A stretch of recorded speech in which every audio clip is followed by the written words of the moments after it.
also wanted to talk to you about a few more things. Yeah. I'm surprised on your take on Van Gogh to some extent. I do think that one of the points you make, you cannot compare Van Gogh to the Hudson River School. I think they're vastly incomparable.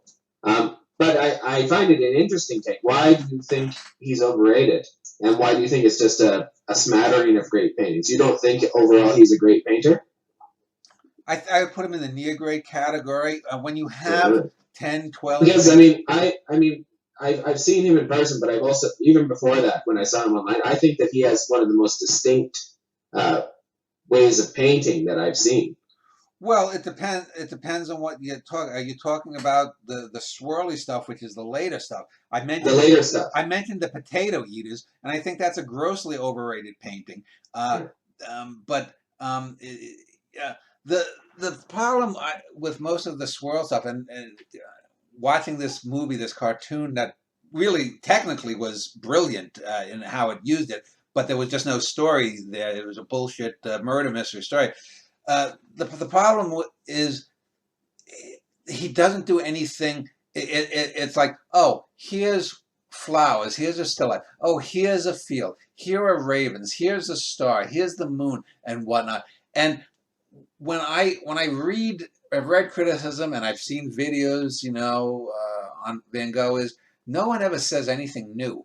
It's all imbuing into it what they want. When you look at Manet, and this gets back to someone recently, I don't know if I forwarded around, had talked about Leonard Schlehn's book, Art and Physics. When you look at what he did in Art and Physics, which is really the only good book that Schlehn ever wrote, uh, you get to see how many different ways Manet changed appearances, and he was in a sense sort of like me, constantly tweaking this, that. Here's a scene of these people, but it's from this way, that way, that. With Van Gogh, it's all the same thing. Now you could argue that it's because Van Gogh was mentally unstable or whatnot when Manet was not, but I just don't see technically his greatest paintings. I put them with some of the greatest paintings. He just doesn't have enough of them, and too many of them are repetitive and redundant, and they don't bring anything new to what he's viewing.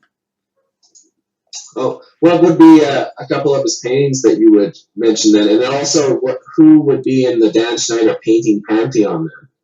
Oh, I'd have to look at. Just five or six names that immediately come to mind as among the best. Oh, I don't even know the names. I mean, the one with the red. There's the one with the sower in the field. Sowing. That's a really great one. Yeah. Um, uh, the Starry Starry Night. I would say is, but it's become so. It's one of those things that has become so cliche in a sense. There are so many Starry Night like paintings by lesser artists. Those are a couple that come to mind. I don't. There's the one with the girl walking over the little bridge. Well, it's a, I don't know if it's a bridge, a footpath over a little body of water. Um, uh, I think there's one that he painted of a woman that was in the town he stayed in France. Again, I don't. I, the titles. I'm not going to be able to give you the titles.